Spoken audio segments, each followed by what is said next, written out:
এখনো বাইরে তাকিয়ে কি দেখছো? যা হওয়ার তা তো হয়ে গেছে। ঘরে এসো। রেহানা, চোখের সামনে সব শেষ হয়ে গেল। এই জমিনই ছিল আমাদের রুটি রুজির একমাত্র উপায়। এক রাতের বৃষ্টিতে সব ভেসে গেল। এখন মেয়ের মুখে কি তুলে দেব? সৃষ্টিকর্তা যা করেন ভালোর জন্যই করেন। তুমি ভেঙে পড়লে আমাদের কি হবে? আমরা তো তোমার মুখের দিকে তাকিয়েই ভরসা পাই। কিসের ভালো রেহানা? মাথার উপর ঋণের বোঝা। মহাজন তো আর ছাড়বে না। কালকে হয়তো টাকার জন্য লোক পাঠাবে। আমি কি জবাব দেবো তাকে? এত ভেবো না তো, কোনো না কোনো একটা পথ বের হবেই। আমাদের ধবলই তো আছে, ওর দুধ বিক্রি করে না হয় চলবে কিছুদিন। হ্যাঁ, আমাদের মহিষটা তো আছে, কিন্তু ওর দুধ বিক্রি করে কি চলবে? দিনে যে সামান্য দুধ দেয়, তাতে মনে হয় না সংসার চলবে। আর কাশিমের জন্য তো বাজারে মহিষের দুধের কোনো দামই নেই। সবাই তার সস্তা করে দুধই কেনে। হোক সস্তা, কাশেম তার দুধে পানি মেশায়, ওর তো ভেজাল দুধ। গ্রামের মানুষ কি বোঝে না? সস্তার কাছে ভেজালও অমৃত মনে হয় রেহানা। যার পকেটে পয়সা কম, সে তো স্বাদ বা গুণ দেখবে না। তবুও একবার চেষ্টা করে দেখো। কাল সকালে ধবলির দুধটুকু বাজারে নিয়ে যাও, হয়তো কারো দরকার হতে পারে। ঘরে বসে থাকলে তো আর পেট ভরবে না। ঠিক আছে, তুমি যখন বলছো কাল যাব। জানি কোনো লাভ হবে না। মানুষ মহিষের দুধ পছন্দ করে না। বাবা, মন খারাপ করো না, দেখবি সব ঠিক হয়ে যাবে। আমি আর মা না হয়ে কদিন একবেলা খাবো। না রে মা, তোদের উপোস থাকতে হবে না। এই জলিল শেখ বেঁচে থাকতে তোদের কোনো কষ্ট হতে দেবে না। চল, সবাই ঘরে চল, রাত বাড়ছে।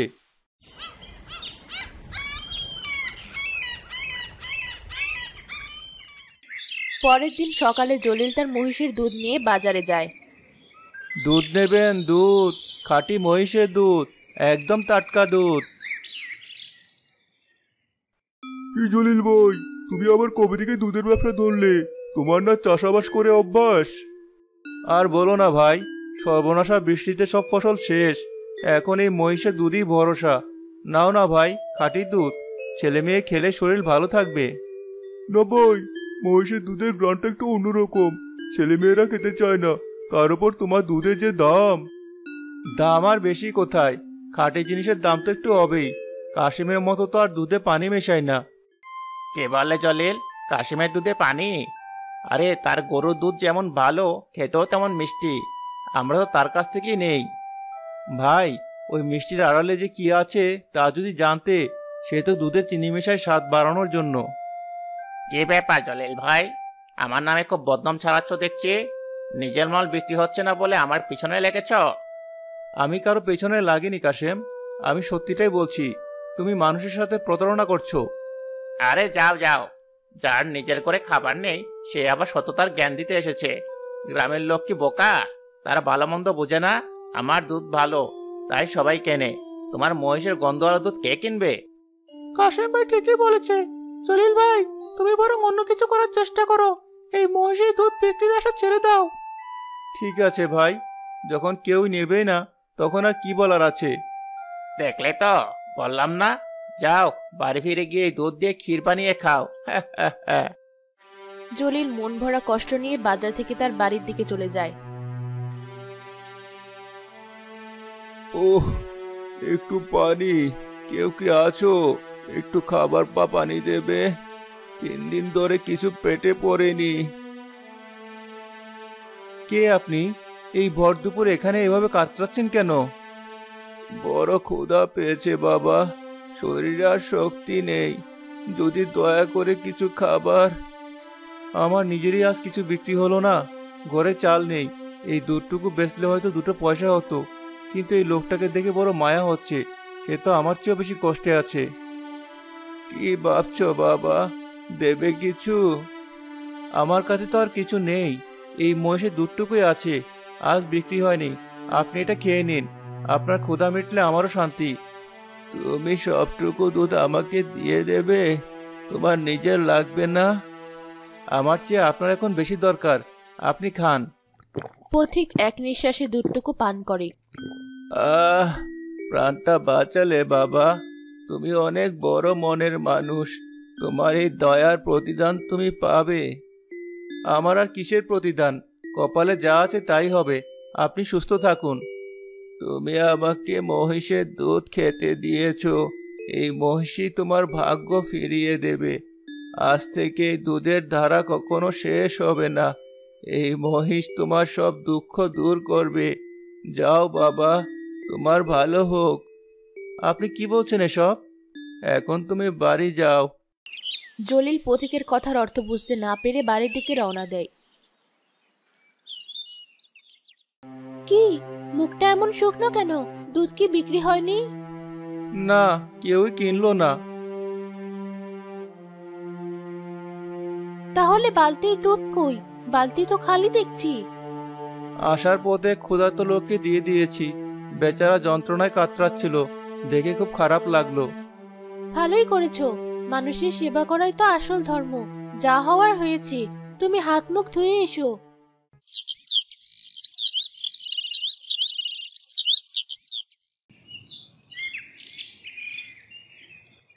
বেলা হয়ে গেল, ওঠো, ধবলের দুধ দোয়ানোর সময় হলো।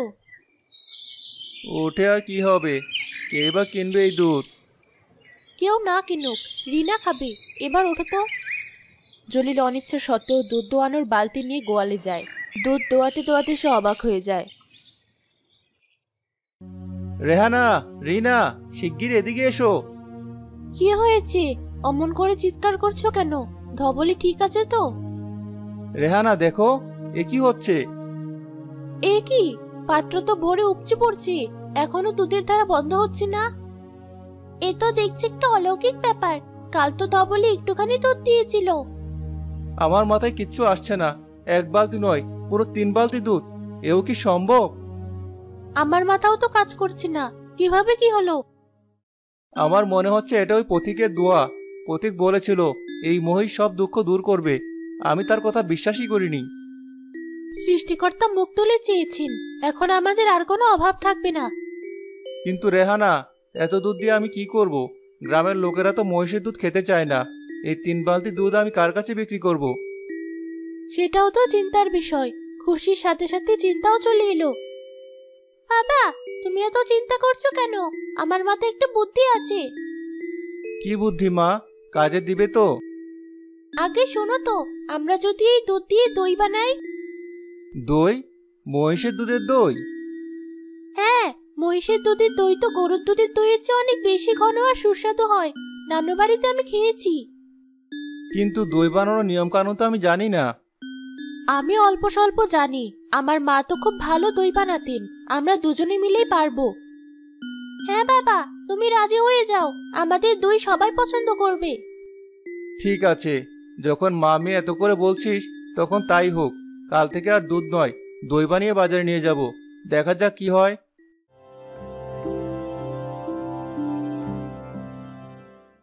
সেই রাতে তারা মহিষের দুধের দই বানিয়ে হাঁড়িতে জমতে দিল।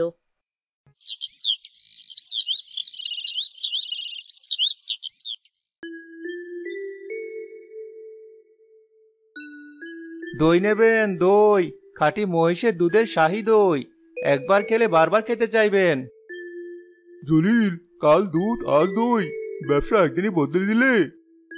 দুধ তো কেউ নিল না, তাই ভাবলাম দই বানিয়ে দেখি। নাও না ভাই, এক হাঁড়ি নিয়ে দেখো, খুব ভালো খেতে। না ভাই, মহিষের দুধের দই আগে কখনো খাইনি।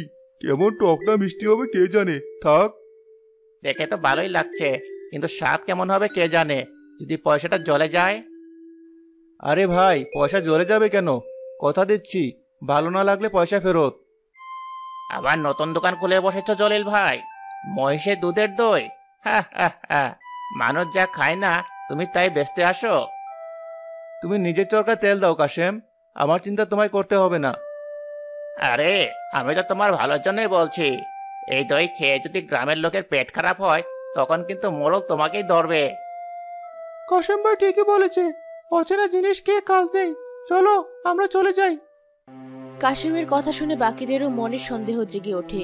কেউই দই কিনতে সাহস পায় না। সারাদিন বসে থেকেও জলিল একটা দইয়ের হাড়িও বিক্রি করতে পারলো না।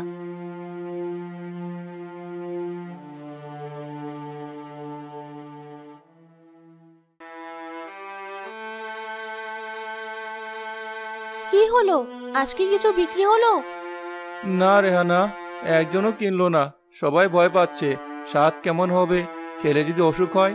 কাশেম সবার কান ভারী করে দিয়েছে। তাহলে এখন উপায়? রোজ রোজ এত দুধের দই বানিয়ে কি হবে?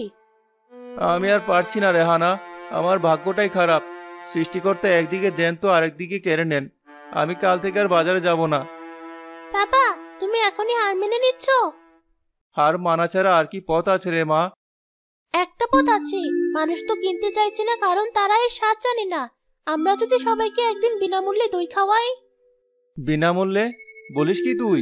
এতে তো আমাদের আরো লোকসান। লোকসান কিভাবে হলো? দই তো ঘরে পড়ে থেকেও নষ্ট হচ্ছে। তার যে মানুষ খেয়ে যদি এর স্বাদ বোঝে, তাহলে তো লাভ।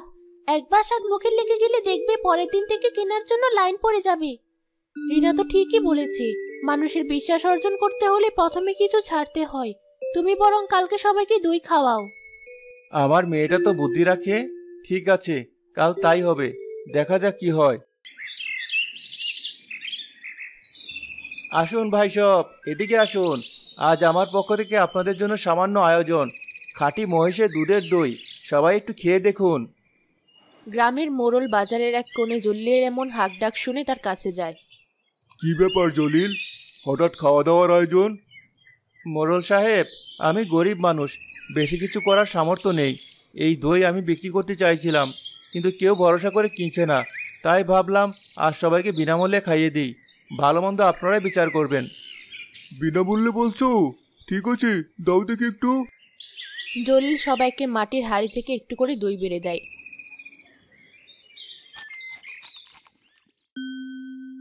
আরে, এ তো দারুণ খেতে। এমন মিষ্টি আর ঘন দই তো জীবনে খাইনি। আমার তো মনে হচ্ছে মুখের মধ্যেই গলে যাচ্ছে। কি দিয়ে বানালে এমন সুন্দর দই? খাঁটি মহিষের দুধ আর আমার স্ত্রীর হাতের জাদু ভাই। বাহ জলিল, তুমি তো ফাটিয়ে দিয়েছো। সত্যি এমন স্বাদের দই আমি আগে কখনো খাইনি। এর তুলনা হয় না। আপনাদের ভালো লেগেছে, এটাই আমার সার্থকতা। ভালো লেগেছে মানে? কাল থেকে এই দই বাজারে বিক্রি করবে, আর দামটা এমন রাখবে যেন সবাই কিনতে পারে। আমি তোমার প্রথম খদ্দের হব।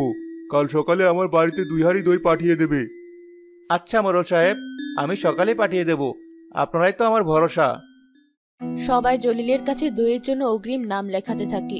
দূর থেকে কাশেম সব দেখে রাগে হিংসা জ্বলতে থাকে। এত সাহস! আমার ব্যবসা বন্ধ করে এখন সে রাজা হতে চায়। এর একটা বিহিত আমাকে করতেই হবে। জলিল শেখ, তোর এই সুখ বেশি দিনের নয়।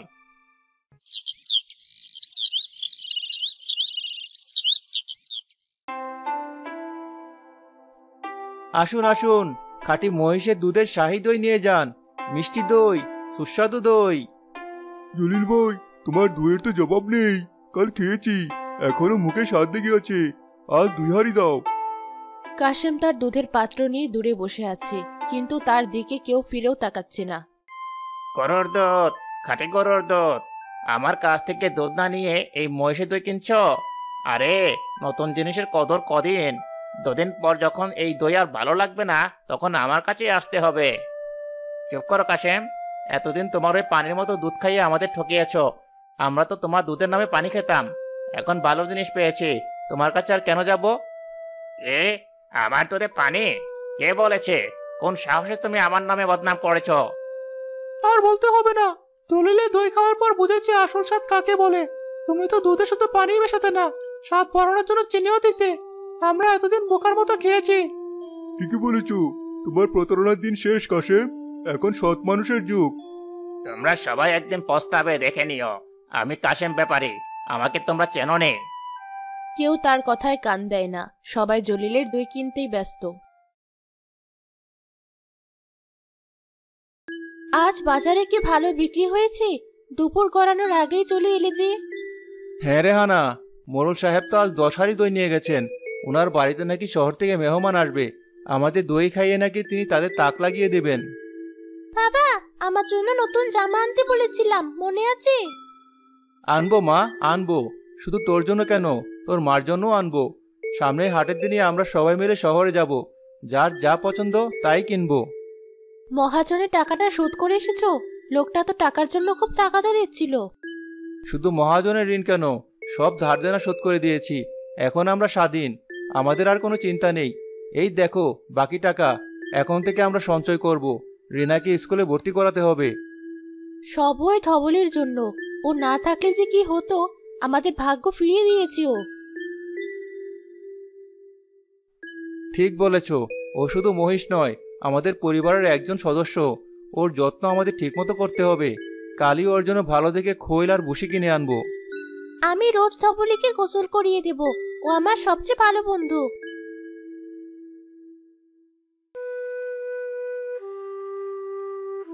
শেষ, আমার সব শেষ হয়ে গেল।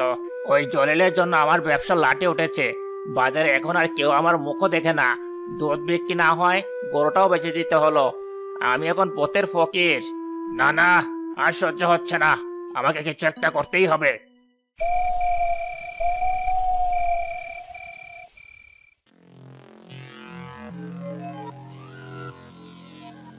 সবাই নিশ্চিন্তে ঘুমিয়ে পড়েছে।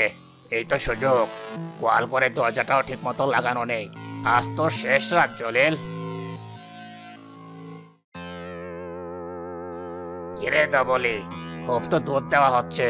তোর দুধের দই খেয়ে তো গ্রামের সবাই আমাকে ভুলে গেছে। আজ তোর দুধ দেওয়ার শেষ দিন। পকেট থেকে বিশেষ শিশি বের করে মহিষের খাবারের পাত্রে সে মেশাতে যায়। মহিষটি বিপদ বুঝতে পেরে রেগে গিয়ে কাশিমকে এক লাথি দিয়ে গোয়াল ঘরের বাইরে ফেলে দেয়। ওরে বাবারে, মরে গেলাম। আমার কোমরটা বোধহয় ভেঙেই গেল। কিসের শব্দ হলো? রেহানা, উঠো, বাইরে মনে হয় চোর এসেছে। কে এমন ভয়ানক চিৎকার করছে? চলো গিয়ে দেখি।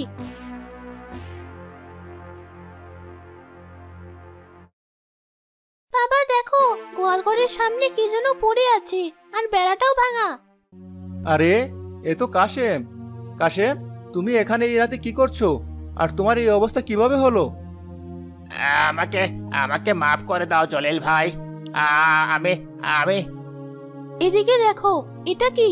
এ তো বিষের শিশি, আর খাবারের পাত্রের পাশেও খানিকটা ছড়ানো। বিষ? কাশেম, তুমি আমার ধবলিকে বিষ দিয়ে মারতে এসেছিলে? তুমি এত নিচে নামতে পারলে? ভাই, আমি লোভে আর হিংসায় অন্ধ হয়ে গিয়েছিলাম। তোমার ভালো আমি আর সহ্য করতে পারছিলাম না। আমাকে ক্ষমা করে দাও। আমার লাঠিটা ঠিক জায়গাতেই পড়েছে। আমার পাপের শাস্তি আমি পেয়ে গেছি। ও, মরে গেলাম। চিৎকার শুনে গ্রামের মোড়ল এবং আশেপাশের প্রতিবেশীরাও লাঠিসোঁটা নিয়ে বেরিয়ে আসে।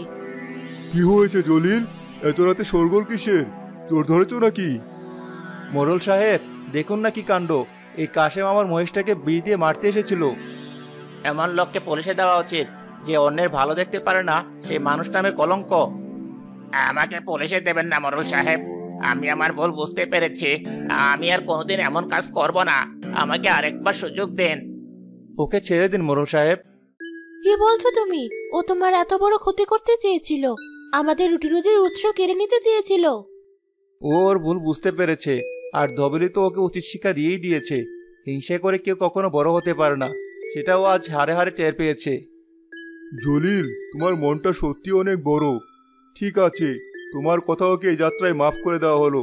কিন্তু কাশেম, মনে রেখো, এরপর যদি তোমার নামে কোনো অভিযোগ আসে, তাহলে কিন্তু আর কোনো ছাড় পাবে না। আর কোনোদিন আসবে না মোড়ল সাহেব। আমি কথা দিলাম।